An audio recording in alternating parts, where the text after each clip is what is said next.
তো অনেক দিন পরে চলে আসলাম ছাদে। আর ছাদে আমার বিশেষ আকর্ষণীয় ছিল এই পদ্ম গাছ। পদ্ম গাছটা যখন লাগিয়েছিলাম তখন থেকে ইচ্ছে ছিল পদ্ম পাতায় ভাত খাবো, কিন্তু এখন যে পদ্ম পাতা ছিঁড়তে খুবই কষ্ট হচ্ছিল।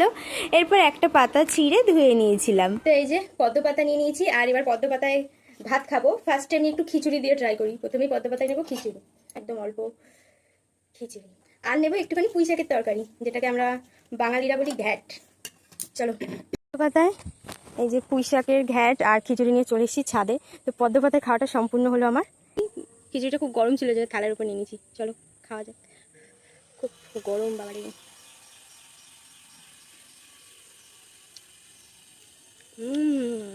দারুণ হয়েছে।